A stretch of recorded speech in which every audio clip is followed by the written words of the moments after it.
హైదరాబాద్ టోలీ చౌకీలో ప్రమాదం సంభవించింది. భవన నిర్మాణ పనులు చేస్తుండగా పరందా కూలింది. ఈ ప్రమాదంలో ముగ్గురు మృతి చెందగా మరో ఇద్దరికి తీవ్ర గాయాలయ్యాయి.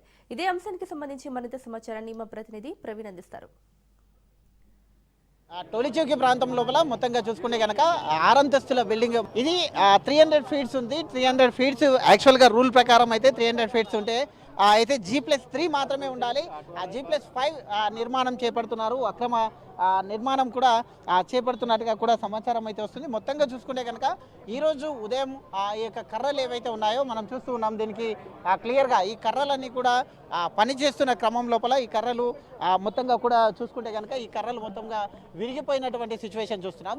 చూసుకోవచ్చు, ప్లాస్టరింగ్ నడుస్తుంది. పైన అంతస్తులో లోపల ఉండేటటువంటి 6 అంతస్తుల భవనంలోకి ఎలాంటి సేఫ్టీ ప్రికాషన్స్ పాటించకుండానే ఈ నిర్మాణాలు చేపడుతున్నట్టుగా కూడా తెలుస్తుంది. ఇటువంటి బహుళ అంతస్తులు ఎప్పుడు నిర్మించవలసి వచ్చినా కానీ ఖచ్చితంగా రూల్స్ అండ్ రెగ్యులేషన్స్ పాటించాలి, భద్రత కూడా పాటించవలసి ఉంటుంది. మనం చూసుకోవచ్చు, మొత్తంగా క్లియర్గా చూసుకోవచ్చు. ఇవన్నీ కూడా ఇటుకలు ఇవన్నీ కూడా అక్కడి నుంచి పడినటువంటి దృశ్యాలు చూసుకోవచ్చు.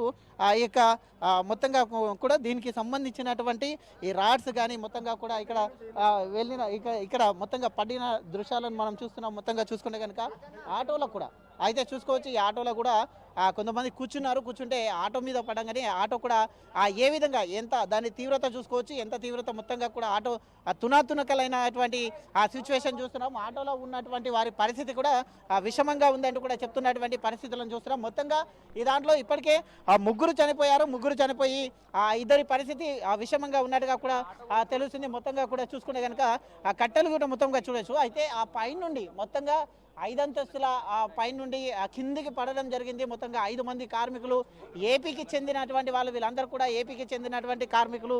అయితే ఈ కార్మికులందరూ కూడా ఉదయం కూలీ పనుల నిమిత్తం వచ్చారు ఇక్కడ. మొత్తంగా దీన్ని చూసుకుంటే కనుక అయితే ఎలాంటి మొత్తంగా కూడా భద్రత లేని కారణంగా చెప్తున్నటువంటి పరిస్థితి చూస్తున్నాం. దీన్ని మొత్తంగా స్క్వేర్ ఫీట్ చూసుకుంటే కనుక 300 ఫీట్స్ కూడా లేదంటూ కూడా అయితే నాయకులు కూడా ఆరోపణలు కూడా చేస్తూ ఉన్నారు. 300 ఫీట్స్ ఉంటే కూడా G+3 మాత్రమే ఉండాలి. G+5 వరకు కూడా మొత్తంగా కూడా చూస్తున్నటువంటి దృశ్యాలను మనం చూస్తున్నాం. G+5 ఏర్పాటు చేయడమే దానికి మెయిన్గా కారణంగా కూడా తెలుస్తున్నటువంటి ఘటన చూస్తున్నాం.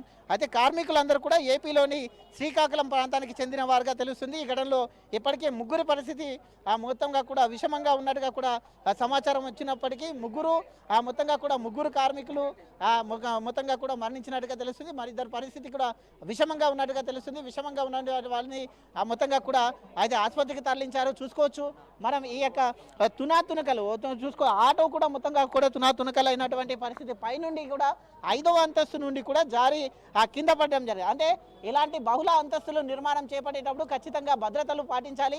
భద్రత పాటించకుండా ఇక్కడ ఉన్నటువంటి కాంట్రాక్టర్ కానీ ఇక్కడ ఉన్నటువంటి యజమాని ఖచ్చితంగా బాధ్యత వహించాలి అంటూ కూడా చెప్తున్నటువంటి సిచ్యువేషన్ చూస్తున్నాం. మొత్తంగా కూడా అక్కడి నుంచి పడినటువంటి వాళ్ళు ఇంకా ఎవరైతే గాయపడి హాస్పిటల్లో ఉన్నారో వాళ్ళ పరిస్థితి అయితే ఇంకా ఘోరంగా ఉంది అంటూ కూడా చెప్తున్నటువంటి సిచ్యువేషన్ చూస్తున్నాం. చూసుకోవచ్చు ఇక్కడ ఉన్నటువంటి రాడ్స్ కానీ అవన్నీ కూడా చూసుకోవచ్చు. రాడ్స్ ఇనుపై అక్కడ ఉన్నటువంటి కాంక్రీట్తో చేసినటువంటి బెడ్ ఏదైతే ఉందో అది మొత్తంగా కూడా అయితే కింద పడినట్టుగా తెలుస్తుంది. చూసుకోవచ్చు ఇటుకలు కూడా ఎక్కడికక్కడ చెల్లా చెదరమై మొత్తంగా కూడా చిన్న ఇటుక తాకితేనే ఎంత అయితే బాధ అనిపిస్తుంది. మొత్తంగా కూడా పైనుండి కింద పడ్డామంటే చూసుకోవచ్చు 5వ అంతస్తు కాకుండా 6వ అంతస్తు పైన వర్క్ చేస్తున్నారు. ఆ యొక్క కట్టెలు ఏవి కూడా దానికి సపోర్టింగ్గా ఉన్నటువంటి కట్టెలు కూడా ఏవి కూడా అది ఎక్కడిక్కడ మిగలకుండా అంటే కొన్ని సంవత్సరాలు అయితే ఇంత బహుళ అంతస్తులు కట్టేటప్పుడు కొన్ని ఇనుప రాడ్లను కూడా ఉపయోగిస్తుంటారు. అవి ఏవి కాకుండా చిన్నగా ఈ యొక్క గోవా కట్టెలను చేసినటువంటి సిచ్యువేషన్ చూస్తున్నాం. కట్టెలు కూడా ఏ విధంగా ఇరిగిపోయాయో చూసుకోవచ్చు.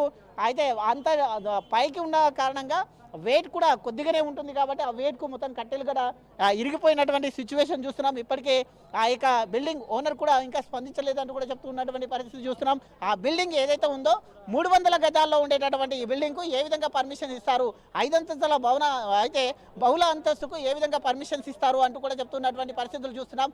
ఇప్పటికే రాష్ట్రంలో మొత్తం ఎక్కడ చూసినా కానీ హైదరాబాద్ జిహెచ్ఎంసీ పరిధిలో ఎక్కడ అక్రమ నిర్మాణాలు ఉన్నా కూడా అక్కడ హైడ్రా వాలిపోతుంది. మరి ఇప్పుడు హైడ్రా సంగతి ఏంది అంటూ కూడా అయితే బీఆర్ఎస్ నాయకులు ప్రశ్నిస్తున్నటువంటి దృశ్యాలు చూస్తున్నాం.